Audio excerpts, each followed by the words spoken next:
شکست ہوتی تھی وہ بڑے خوش ہوتے تھے، ایسی کی تیسی، اچھا ہوا ان کے ساتھ، ان کو جو ہے وہ تکلیف پہنچی ہے. یعنی منافقین کی ایک ایک چیز کو اللہ تعالیٰ نے کھول کھول کے بیان کیا ہے. جب منافقین نے کچھ انفاق دینا چاہا تو اللہ نے فرمایا کہ تم چاہے مال خوشی سے دو یا کراہت سے، قبول نہ کیا جائے گا. یعنی بعض جو منافق تھے انہوں نے کہا کہ ہمیں جانے کی ضرورت نہیں ہے، تو ہم ایسا کرتے ہیں کہ مال دے دیتے ہیں، انفاق دے دیتے ہیں، چلو ہماری طرف سے قبول ہو جائے گا. تو اللہ نے کہا کہ ہرگز قبول نہ کیا جائے گا مال، چاہے تم خوشی سے دو یا کراہت سے دو، دونوں صورتوں میں. جیسے قرآن کے بیشتر مقامات میں آتا ہے کہ وہ ایمان نہیں لائیں گے، ان کو بتاؤ یا نہ بتاؤ وہ نہیں لائیں گے ایمان. تو اس طرح وہ خوشی سے بھی دیں یا کراہت سے دیں تو ان کا مال قبول نہ کیا جائے گا، کیونکہ دل ایمان سے خالی ہیں. جہاں آپ کو کی ضرورت ہو کہ آپ نے حصہ بننا ہے وہاں آپ حصہ ڈالیں تو اس کا تو کوئی فائدہ نہیں ہے. تو آج بھی مسلمان جہاں دین کے کام ہو رہے ہیں وہاں خود نہیں جاتے ہیں، بس روپے پیسے دے دیتے ہیں، چندہ خیرات صدقات دے دیتے ہیں، اپنا حصہ ڈال دیتے ہیں. وہ سمجھتے ہیں کہ ہم نے اپنا فرض پورا کر دیا، حالانکہ مال کے ساتھ جان کا بھی مطالبہ ہے کہ مال بھی لگاؤ، جان بھی لگاؤ، اور اللہ کی راہ میں وقت بھی دو اللہ کو. یہ لوگ اللہ اور اس کے رسول صلی اللہ علیہ وسلم کا کفر کرتے ہیں اور نماز بڑی سختی سے ساتھ پڑھتے ہیں. یہ بھی ان کی ایک صفت ہے کہ نماز بڑی سستی کے ساتھ ادا کرتے ہیں. یہ منافقین کی نشانی ہے. آپ سسم کو ان کے مال اور اولاد دھوکے میں نہ ڈالیں، اللہ انہی کے ذریعے ان پر عذاب نازل کرتا ہے. اب یہ اینڈ آیات ہیں 58 سے 77 تک. اس کے اندر منافقین کے الزامات، ان کی سازشیں، دین کا مذاق اڑانا، منافقین مردوں عورتوں اور مومنین مردوں عورتوں کے کرداروں کا موازنہ ہے، مرض نفاق کی ہلاکت خیز اور اس کا برا انجام. ان میں سے وہ بھی ہیں جو آپ سسم پر الزام دیتے ہیں صدقات کی تقسیم کے بارے میں. اللہ کے فرض صدقات یعنی زکوٰۃ کی مصارف اللہ نے بیان کر دی ہیں. اب یہاں پر زکوٰۃ کی مصارف بیان ہو رہے ہیں کہ اللہ نے زکوٰۃ کی مصارف بیان کر دی ہے کہ زکوٰۃ جو کس کو لگے گی کس کو نہیں لگے گی، یا کیا کس طرح سے اس کی تقسیم ہوگی. کچھ کہتے ہیں کہ آپ سسم کان کے کچے ہیں. اس پر اللہ نے جواب دیا یہ آپ سسم کو راضی کرنے کے لیے جھوٹی قسمیں کھاتے ہیں. ہاں جی، راضی کرنے کے لیے جھوٹی قسمیں کھاتے ہیں، حالانکہ اللہ کو راضی کرنا ضروری ہے. کبھی کہتے تھے کے پاس آتے تھے اور قانون میں سرگوشیاں کرتے تھے آگے اپنی امپورٹنس ظاہر کرنے کے لیے، اور پھر کہ ہم بڑے اہم ہیں نبی صلی اللہ علیہ وسلم کی نظر میں، اور پھر واپس جاتے تھے اور کہتے تھے نبی صلی اللہ علیہ وسلم تو قرآن کی کچے معاذ اللہ، یہ تو ہر ایک کی بات سن لیتے ہیں. اور زیادہ نبی صلی اللہ علیہ وسلم نرم مزاج تھے، لیکن کیا ان کو پتہ نہیں تھا یہ منافق ہیں؟ اس نبی صلی اللہ علیہ وسلم نے دیکھیں یہاں پر کھول کے بیان کر دیا ان کے بارے میں. اور نبی صلی اللہ علیہ وسلم کو تو بتا دیا تھا زندگی میں، اپنی زندگی میں نبی صلی اللہ علیہ وسلم کی کہ یہ منافق ہیں. ان کو اس کا بھی خدشہ ہے کہ کوئی صورت ایسی نازل نہ ہو جائے جو ان کی حقیقت کو کھول کے رکھ دے. اب یہ بھی ڈرپوک ہوتے نا، کیونکہ غلط کر رہے تھے، اس وجہ سے اب ان کو خدشہ ہر وقت رہتا تھا، یا ہر وقت خطرے میں ہوتے تھے کہ پتہ نہیں ایسا نہ ہو جائے، ویسا نہ ہو جائے، یہ نہ ہو کہ ہماری اصلیت سامنے آ جائے مسلمانوں کی. اگر وہ غلطی پر تھے تو اپنے آپ کو ان کو ٹھیک کر لینا چاہیے تھا، لیکن ٹھیک بھی نہیں کر رہے تھے اپنے آپ کو، اور ڈر بھی رہے تھے کہ پتہ نہیں کوئی صورت ایسی نازل نہ کر دے اللہ تعالیٰ کہ ہماری جو حقیقت ہے اس کو کھول کے بیان کر دے وہ صورت. جب ان کے مذاق اڑانے کے بارے میں خبر ملتی ہے تو کہتے ہیں ہم یوں ہی ہنسی مذاق کر رہے تھے. اب ان کی عادت ہوتی ہے کہ یہ بہت زیادہ ہنسی مذاق کرتے ہیں، دین کے بارے میں تمسخر اڑاتے ہیں، دین کی باتوں میں. انہیں کہیں کہ کیا اللہ اور اس کے رسول صلی اللہ علیہ وسلم ہی آیات اور ان کی آیات ہی رہ گئی ہیں مذاق اڑانے کے لیے؟ تم کافر ہو گئے اس کے بعد کہ ایمان لائے تھے. مذاق اڑاتے ہیں. اور آج بھی مسلمان یعنی زبان سے تو کلمہ گو ہیں، ہم کسی کو منافق نہیں کہہ سکتے. یہ ہمارے اپنے اوپر ساری آیات اپلائی ہو رہی ہیں، میں کہتی ہوں میرے اپنے اوپر ہو رہی ہیں، اپنے آپ کو سمجھنے کے لیے کہ یہ چیزیں ہمارے سامنے آ رہی ہیں کہ میں کہیں منافق تو نہیں ہوں، کیونکہ اللہ نے یہاں پہ بیان کر دی چیزیں. اپنے اوپر انسان خود دیکھے کہ میں کہیں منافق تو نہیں ہو گیا ہوں. کہ وہ مذاق اڑاتے ہیں، ہنسی مذاق اڑاتے ہیں.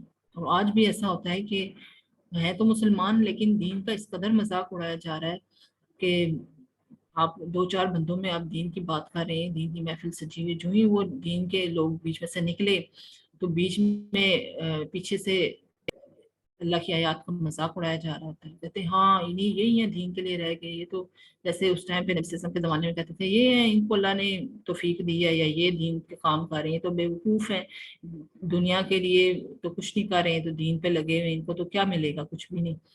تو اس طرح مذاق اڑاتے تھے، کیونکہ کام جو کوئی نہیں ہوتا تھا، فارغ ہوتے تھے تو ظاہر ہے کام کوئی نہیں ہے، مقصد کوئی نہیں ہے سامنے، تو پھر زندگی ایسے کھیل تماشے میں گزرتی ہے انسان کی.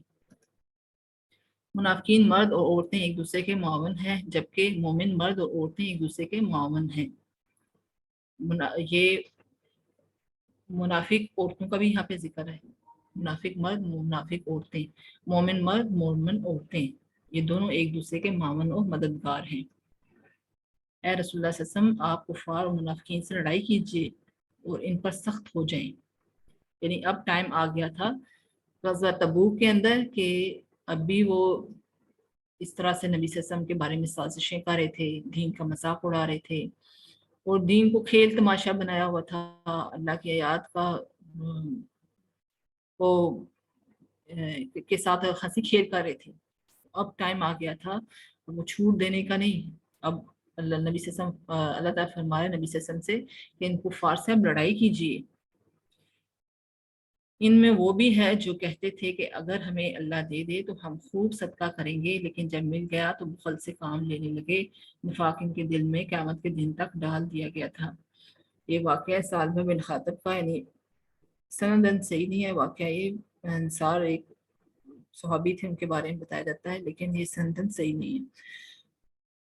کہ جب یہ کہتے تھے کہ ہمارے پاس تو مال ہی نہیں ہے، ہم کیا اللہ کے راستے میں خرچ کریں، ہمیں جب اللہ تعالیٰ دے گا تو ہم کریں گے مال. لیکن جب اللہ ان کو دے دیتا تھا تو یہ پھر بخل سے کام لیتے تھے. اور آج ہم بھی اپنے آپ کو دیکھیں اگر کہ ہم بعض اوقات ہمارے پاس مال نہیں ہوتا ہے، لیکن ہم کہتے ہیں کہ ہمارے پاس مال آ جائے تو پھر ہم اللہ کے راستے میں خرچ کریں گے. تو ہمارا اس ٹائم پہ رویہ کیا ہوتا ہے کہ جب اللہ نے ہمیں مال، ہمیں ہر چیز دی ہوتی ہے تو پھر ہم اللہ کے راہ میں نہ لگائیں. تو یہ آج کا سیشن یہاں تک ہی تھا. آپ کے سوالات ہم لے لیتے ہیں تقریباً جی 8 بہت منٹ شکریہ. سے. جی معلمہ بہت شکریہ، جزاک اللہ خیرن کثیرن. بہت ہی اچھے انداز ہوتا ہے آپ کا. اور آج کا جتنا بھی سبق تھا بس میں یہی سوچ رہی تھی کہ گویا کی آیات بتائی تو منافقین کے بارے میں، ان کی عادات اور چیزوں کے بارے میں جا رہی تھی، لیکن ہمارا اپنا محاسبہ تھا اس میں. اور جس طریقے سے آپ بیان کرتی ہیں تو بس وہی بات ہے کہ آپ کہتی جائیں اور ہم سنتے جائیں، کیفیت ایسی ہی ہوتی ہے. اللہ تعالیٰ آپ کی علم میں برکت عطا فرمائے اور ہم آپ سے ہمیشہ استفادہ کرتے رہیں. اگر عزیزات آپ سوال ہے تو آپ اپنا چیٹ باکس میں لکھ کے بھیج سکتی ہیں. ہمارے پاس تقریباً 5 منٹ ہیں. آپ میں سے کوئی براہ راست معلمہ سے کوئی سوال کرنا چاہتی ہیں تو آپ اپنا ریزیو ہینڈ کا آپشن استعمال کر لیجئے، ہم آپ کا مائک انمیوٹ کر دیں گے. اس کے علاوہ معلمہ اگلے سیشن جو کہ ہمارا آخری سیشن ہوگا، اس حوالے سے اگر آپ کچھ یہاں بتا دیں ہماری طالبات کو تو رہنمائی جی ہو جائے گی. لاسٹ جو کلاس نیکسٹ کلاس ہے وہ ہماری لاسٹ کلاس ہوگی انشاءاللہ. تو اس میں آپ اپنا کوئی فیڈ بیک دینا چاہیں اس کورس سے متعلق، یا کوئی اپنا کچھ شیئر کرنا چاہے کہ یہ کورس کر کے ان میں اس کے اندر کیا چینجنگ آئی، اس نے کیا محسوس کیا، اور وہ کس طرح سے ان چیزوں کو اپنے اوپر لے رہا ہے اور کس طرح سے اپلائی کر رہا ہے، کس طرح سے کتنا فرق پڑا ہے کہ آپ ایک دائی کی حیثیت سے یہ کام دوسرے تک پہنچا رہے ہیں. یعنی اپنا سارا کچھ آپ اس کے اندر نیکسٹ سیشن کے اندر بیان کر سکتی ہیں، اپنا فیڈ بیک بھی دے سکتی ہیں. باقی یہ جو کوئزز وغیرہ اسائنمنٹس وغیرہ ان کے اندر آپ کو کوئی مشکلات ہیں تو وہ بھی آپ ہم سے شیئر کر سکتی ہیں انشاءاللہ.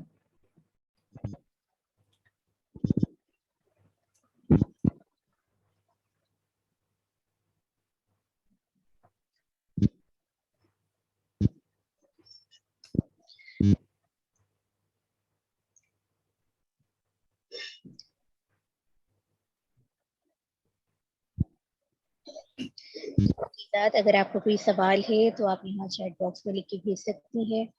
اور ان سیشن سے آپ لوگ کو کتنا استفادہ ہوا, آپ نے کیا سیکھا, کیا امپروومنٹ ہوئی, اور آپ نے اپنے گھر میں اس کا پیغام جو اصل ہمارا پرپز ہے داعی الی اللہ کا, وہ آپ نے کتنے لوگوں تک فارورڈ کیا, یا آپ کو کہاں کیا پریشانی آ رہی ہے. تو آپ یہ تمام چیزیں ہمارے سیشن میں یا اپنے سوالات کے ذریعے ضرور شیئر کریں. اور اس کورس کے متعلق آپ کی جو بھی آرا ہو جس کو مزید ہم اچھا کر سکیں آپ کی آسانی کے لیے, وہ بھی آپ ہمیں ضرور بتائیے. اور ماشاءاللہ طالبات کے اسائنمنٹ مل رہے ہیں, اور اس سے اندازہ ہوتا ہے کہ کتنے شوق سے یہ تمام چیزیں کر رہی ہیں, اور ماشاءاللہ دن بہ دن ان میں امپروومنٹ بھی نظر آتی ہے. تو یہ ساری چیزیں ہیں.